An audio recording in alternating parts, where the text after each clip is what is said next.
तो hello dear students, स्वागत है आपका फिर से अवर गुरुकुल में। तो बेटा आज हम उनके लिए एक वीडियो लेके आए हैं जिन बच्चों ने इंग्लिश में अभी तक कुछ भी नहीं पढ़ा है, जो बच्चे तुक्का लगाना चाहते हैं, कैसे भी करके क्या होना है, पास होना है। तो वो बच्चे क्या करना है, कैसे पेपर करना है, उनके लिए हम बहुत ही मस्त धमाकेदार वीडियो लेके आए हैं। तो मुझे पता है इस वीडियो को सिर्फ वही बंदे देख रहे होंगे जिन्होंने अभी तक कुछ खास पढ़ाई नहीं की है। तो देखो उनके लिए बहुत ही इंपॉर्टेंट होने वाली है वीडियो। सभी को पता लगेगा कि कैसे हमें पेपर करना है, क्या क्या क्या लिख के आना है। तो देखो शुरू करते हैं। सबको पता है कि 3 घंटे और 15 मिनट का हमें पेपर मिलता है। पूर्णांक हमारे पास 70 नंबर का होता है। सबको पहले ये पढ़ना होता है इंट्रोडक्शन। सब पेपर कर चुके हैं तो सबको पता होगा इनके बारे में। तो देखो बिना टाइम वेस्ट करे स्टार्ट करते हैं बेटा। देखो सबसे पहले हमारे पास क्या आएगा कि एक पैसेज आएगा। क्या आएगा बेटा? पैसेज आता है, एक सीन आता है और एक अनसीन पैसेज आता है। तो हमें क्या करना होता है बेटा, उसमें से क्वेश्चन छांट के हमें करने होते हैं। तो यहाँ पे क्वेश्चन क्या कह रहा है, पहले क्वेश्चन नंबर 1 से लेके 3 तक। Read the following passage carefully and answer the question that following, choose the correct option. तो हमें क्या करना है, पहले इसको हमें क्या करना है, ढंग से पढ़ना है। पढ़ने के बाद हमें जो ये क्वेश्चन दे रखे हैं, ये देखो 3 क्वेश्चन दे रखे हैं, ये फर्स्ट, सेकंड एंड ये थर्ड। हमें इनके आंसर करने होंगे। तो देखो क्या कह रहा है वो, कि सबसे पहले तो हमें क्या करना होगा कि एक बार इसको पढ़ना है ढंग से, आराम आराम से पढ़ना। बहुत टाइम होता है बेटा, कोई दिक्कत नहीं है, टाइम की कोई दिक्कत नहीं है, कोई प्रॉब्लम नहीं है। तो सबसे पहले हमें इसको पढ़ना है ढंग से। देखो, an old man was distressed because his sons always quarreled with one another. One day he called them to him and showed them a bundle of sticks that tied together. He asked if any one of them was strong or। हमें इस प्रकार आराम आराम से इसको यहाँ तक पढ़ लेना है। ठीक है, टाइम वेस्ट नहीं करते, आप आराम से पढ़ लेना वहाँ पे। पढ़ने के बाद देखो ये क्या कह रहा है, N old man was disturb because, मतलब जो एक old man was disturb because. तो इस लाइन को क्या करना है, हमें इसमें ढूंढना है। ठीक है ना, हमें क्या करना है बेटा, इस लाइन को, ये क्वेश्चन है ना, ये क्वेश्चन वाली लाइन को हमें इसमें ढूंढना है। कहाँ है? तो देखो, an old man was disturb because. तो यहाँ पे देखते हैं, N old man was disturb because. हमें पहले ही लाइन में इसका ये दिख गया। तो यहाँ तक तो हमें दे रखा है क्यों हुआ था वो, हिज सन्स ऑलवेज क्वारल्ड। तो यहाँ पे देखते हैं, his sons quarreled, his sons quarreled with their friend, his sons always quarreled with one another। तो यहाँ पे देखते हैं, सन always quarreled with one another। तो यहाँ तक हमें मिल रहा है। तो देखो, तो हमारा जो आंसर होगा वो क्या होगा बेटा, हिज सन्स, ये हमारा आंसर होगा। हमें इस पे टिक लगा देना। ठीक है, नेक्स्ट क्या कह रहा है वो देखते हैं, कि N old man was disturb, it mean he was. मतलब इसका मतलब क्या है, इट मीन्स ही वाज, मतलब वह क्या था। अगर वो डिस्टर्ब था तो इसका मतलब वो क्या था, वो हैप्पी था, हेल्पफुल था, एंग्री था या सैड था। तो उसका मतलब क्या था बेटा, कि वो क्या था, ना तो गुस्सा था, ना वो खुश था, ना वो सहायता के लिए वो था। तो मतलब वो क्या था, वो दुखी था, क्योंकि उसके जो चारों लड़के थे वो क्या हो रहे थे, आपस में लड़ रहे थे। उसके जो बेटे थे वो आपस में लड़ रहे थे। तो इसलिए यहाँ पे ऑप्शन क्या हो जाएगा, डी सही हो जाएगा। ठीक है, which word in the passage is opposite of weak. तो यहाँ पे जो वीक है उसका अपोजिट हमें क्या दिया हुआ है। तो देखो एक बार यहाँ पे देखते हैं, इसको जब हम पढ़ेंगे बेटा तो हमें इसका यहाँ पे देखेंगे, then was strong. Strong, strong का क्या होता है बेटा, वीक होता है। तो यहाँ पे हमें क्या दे रखा है, स्ट्रॉन्ग दे रखा है। तो इस पर हम टिक कर देंगे। ठीक है, अब देखते हैं 4 से लेकर 8 तक क्या कह रहा है। यहाँ पे क्वेश्चन नंबर 4 से 8 पे क्या कह रहा है, कि choose the correct option to answer the following. हमें क्या करना है, इसमें कोई भी एक, यहाँ पे करेक्ट ऑप्शन है उसमें से इसमें एक भरना है। ठीक है, his friend dash dash before he reach there, his friend dash dash before the he reach there, कहाँ goes, hand gone, went, will be going. तो यहाँ पे हमें इन चारों में से एक भरना होगा। ठीक है, नेक्स्ट 5 क्या कह रहा है, if you don't want any time more. इनको हमें बेटा एक एक भर देना है। ठीक है, यहाँ पे देखो, यहाँ पे हमें 1 नंबर में बहुत ही आसान क्वेश्चन मिल जाते हैं। जैसे हमें ये see lot A money of borrowed has them from, ये हमें दे रखा है। ठीक है, इसमें बेटा क्या होता है, इसमें कंफ्यूज करने वाले होते हैं, किसी को कहीं लगा दिया, किसी को कहीं लगा दिया। तो हमें देख के करना होता है कि किस सही सेंटेंस कैसे बन रहा है, ये करना होता है। अब सही सेंटेंस कैसे बन रहा है ये हमें यहाँ पे देखना है। She has from them a money of a lot borrowed, has she them from a money of lot borrowed. ये 4 ऑप्शन हमें मिलेंगे। जैसे she has borrowed a lot of a money from them.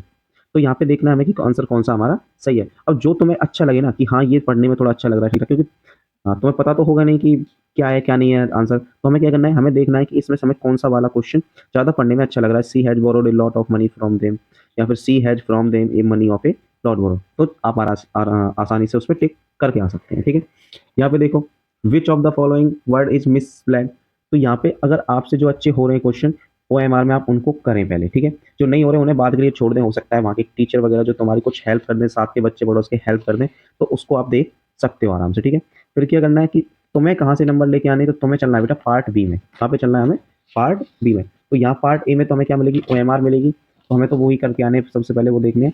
फिर उसके बाद हमारे पास जो खुद जो हम नंबर ला सकते हैं तुक्का लगा के, वो कैसे लाएंगे, ठीक है। तो देखो हमारे पास पार्ट बी में आता है रीडिंग। क्या आता है, रीडिंग। तो सबसे पहले हमें क्या दे रखा है, पैसेज दे रखा है। पैसेज को हमें क्या करना होगा बेटा, ढंग से पढ़ना होगा, ठीक है। ढंग से पढ़ने के बाद हमें क्या ढूंढना है, उसमें क्वेश्चन देखने की, क्वेश्चन क्या कह रहा है। तो देखो हमने इसको पैसेज को पूरा पढ़ लेंगे पहले। पैसेज पढ़ने के बाद क्या करना है कि जैसे हमें दे रखा है why do we some time an we reach people, फिर से वही काम करना है हमें कि यहाँ पे जो हमें क्वेश्चन में लाइन दे रखी है उस लाइन को हम देखना होगा बेटा हमें। यहाँ से कहीं से भी शुरू से आप उसको जब पढ़ोगे तो हमें लाइन मिल जाती है। जैसे यहाँ पे मिल गया we an we reach people the work they are living can, यहाँ से लेके यहाँ तक आप इसको लिख के आ जाओ, ठीक है। हमने क्या करा, लाइन को लाइन से मिला के क्वेश्चन वाली लाइन को उसमें से ढूंढ के हमने वो लाइन पूरी लिख दी। बस इतना काम करके आप आ जाओ, कोई दिक्कत नहीं है। What is the first thing that work give us, ठीक है। अब इस लाइन को देख लो यहाँ से, the first thing that work give us, ये कहाँ मिलेगी। हमें क्या करना है, फिर से देखना है कि शुरू से पढ़ो एक बार उसको, कि जो भी हमें जहाँ पे मिल जाए वहाँ पे हमें देख के उसको टिक लगा देना, उसमें भर देना है। तो देखते हैं क्या है वो, कि what is the first thing that work give us. तो देखो यहाँ पे देखो ये रही, हाँ, the first thing work does us give happiness, the work give us self respect their ideas. यहाँ से आप इसको यहाँ से उठा के आप यहाँ से इस वाली लाइन को यहाँ तक लिख सकते हो, ठीक है, कोई प्रॉब्लम नहीं है। आप यहाँ से उठाओ और डायरेक्ट उसको लिख दो, तो लिख के आ गए, कोई दिक्कत नहीं है। Who developed the best character, तो यहाँ पे बेस्ट कैरेक्टर का कहाँ है, ये रहा, ये देखो, rule develop the best character. तो यहाँ पे यहाँ दे रखा है, तो यहाँ पे लाइन कहाँ है, यहाँ से आप लिख दो, इट टीच अस, यहाँ से स्टार्ट करो, यहाँ से लिखते हुए इसको यहाँ तक भर दो। इसलिए हमें इसमें से आराम से नंबर मिल जाएंगे। हमने लाइन से लाइन मिलाया, क्वेश्चन क्वेश्चन को मिलाया, तो आराम से वो नंबर हमको दे देगा। अब देखो क्या आता है राइटिंग में। राइटिंग में क्या आता है, रीडिंग हो गई, राइटिंग में देखते हैं। राइटिंग में बेटा तुम्हें क्या आएगा, लेटर आएगा। लेटर में बेटा क्या जाना है, कुछ भी मतलब एक लेटर तो आपको याद करके जाना है, कोई सा भी कर जाओ, ठीक है। सिस्टर मैरिज का कर जाओ, कोई दिक्कत नहीं है। फ्रेंड इनविटेशन का कर जाओ, बर्थडे पार्टी का कर जाओ, कोई भी एक हमें याद कर लेना है, ठीक है। करने के बाद बस क्या करना है, अगर तुम्हें आ रहा है, अच्छे से आ रहा है, तो उसको लिख दो। अगर वो आपने याद किया, वो पेपर में आ गया, उसको आप अच्छे से लिख सकते हो। अगर आपका वो नहीं आया तो बेटा उसी को उतारिया, उसमें उसी को कॉपी करिए, कोई दिक्कत नहीं है, ठीक है। अगर कुछ भी नहीं आ रहा तो उसी जो तुमने याद कर रखा है ना, उसी को पेपर में कॉपी करके आ सकते हो, ठीक है। या फिर अगर आपको दे रखा है और अथवा में, write an application to the principal of a college library in linking function. तो हमें क्या करना है, या तो आपको एप्लीकेशन याद हो या आपको लेटर याद हो, जो भी आपने याद किया उसको लिखिए। जब कुछ नहीं आ रहा तो बेटा कुछ से तो वही अच्छा है कि आप वो ही लिख के आ जाओ। फिर क्या आती है, फिर एक आती है रिपोर्ट तैयार करनी है आपको। दो चीज आती है इसमें, right A report of science exhibition in your college about, मतलब आपके कॉलेज अबाउट के बारे में, मतलब कॉलेज के बारे में आपको एक रिपोर्ट तैयार करनी है।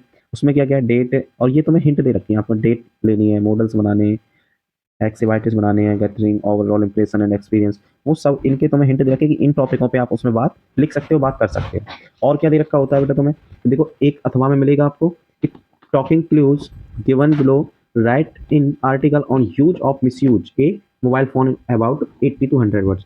आपको मोबाइल के मिस यूज और यूज के हमें बारे में बताना है, ठीक है। देखो जैसे फोन कॉन्टेक्ट, ये आपको हिंट दे रखे हैं, मतलब इन टॉपिकों के बारे में आपको उसमें बात करनी है। जैसे फोन कॉन्टेक्ट, फोन कॉन्टेक्ट के बारे में हम क्या क्या लिख सकते हैं उसमें वो लिख देना है।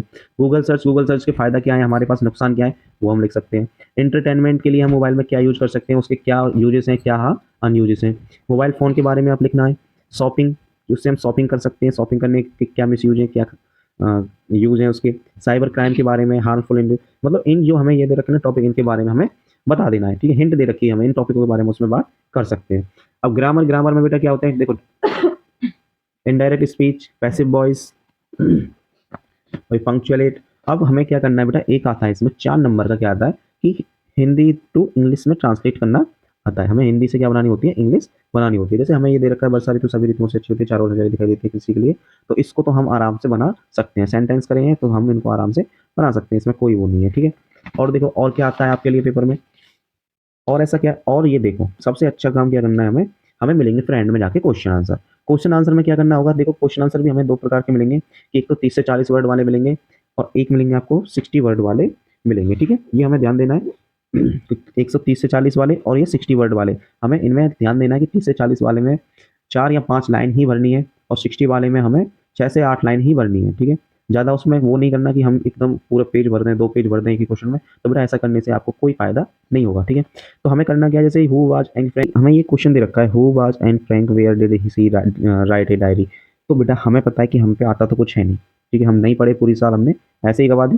तो करना क्या है इसका कि तुम्हें देखो यहाँ पे दे रखे हैं तुम्हें दो पैसेज, एक पैसेज ये दे रखा और एक पैसेज दे रखा है आपके लिए ये वाला, ये दे रखा। तो हमें क्या करना बेटा, इसमें से जितना लिखा जाता है, कितनी 4 से 5, 5 से 6 लाइन लिखनी है। जब हमारे पास कितने वर्ड के दिए हैं कि हमें दिए हैं 30 से 40 वर्ड के, तो सबसे पहले क्या करना है, हमें लिखना है एनी फ्रैंक वाज, यहाँ पे पहले क्वेश्चन में से ही हमें 2 लाइन लिखनी है, ठीक है। क्वेश्चन में से हमें क्या उठानी है, 2 लाइन उठानी है यहाँ से, ठीक है। Anne Frank was she write a diary, इस क्वेश्चन के वर्ड होते हैं ना, जैसे वेयर हु, इनको हटा दो। उस क्वेश्चन पेपर में से हमें क्या करना है बेटा, क्वेश्चन में से जैसे वेयर हु और इनको हमें उसमें से हटा देना है और इनकी जो लाइन है ना पहले उनको लिखना है। उनको लिखने के बाद जो हमें पैसेज दिए हुए हैं पीछे, उनमें से हमें क्या करना है बेटा, 5 से 6 लाइन उठा के लगा देनी है, लिख देनी है, ठीक है। ये काम हमें करके जरूर आना है, ठीक है। बी क्वेश्चन क्या कह रहा है, what was Lencho remark the post office employ, ठीक है। तो यहाँ से स्टार्ट करना है, इसको हटा दो, व्हाट वाज को हटा दो, पहले यहाँ से स्टार्ट करो, फिर क्वेश्चन पेपर में जाओ, पैसेज में जाओ, पैसेज में से 2-4 लाइन उठा के वहाँ से लिख दो, फिर 1-2 लाइन लैंचो रिमार्क पोस्ट ऑफिस एम्प्लॉय, बीच बीच में इस वर्डों का क्या कर दो, उसमें मेंशन कर दो, ठीक है। करने के बाद बस उसको 30 से 40 का दिया है तो 5-6 लाइन लिखनी है, अगर 60 वर्डों का दिया है तो हमें 7 से 8 लाइन लिख के आनी है, ठीक है। इतना काम करके आपको आना है, ठीक है। यहाँ पे देखो, how will you know the jungle whether is Asian lion और सम अदर वेस्ट, तो यहाँ पे भी हमें क्वेश्चन दे रखा है, तो हमें क्या करना है, यहाँ पे जंगल वेदर कोई स्टोरी है उसके बारे में आपको लिखना है। अगर यहाँ पे देखो एक पोइम मिलती है तुम्हें, ठीक है, क्या मिलती है, पोइम। पोइम आपको 4 लाइन की लिखनी होती है, कोई भी पोइम बेटा 4 लाइन की तो आप याद करके जा सकते हो, ठीक है, इतनी कोई बड़ी बात नहीं है। राइट 4 लाइन जो भी आपकी बुक में सरल से सरल जो आपको लगे, ठीक है, सबसे ईजी जो आपको लगती है उसको हमें करके आना है। 4 लाइन की तो वो आने आने और आपके 3 नंबर पक्के उसमें, ठीक है। तो वो आपको याद करनी पड़ेगी जब इतना कुछ करना है तो बेटा, ठीक है। ज़्यादा नहीं, इस पेपरों के टाइम पे 1-2 घंटे में आप कर सकते हो इन चीज़ों को, इतनी कोई बड़ी बात नहीं है।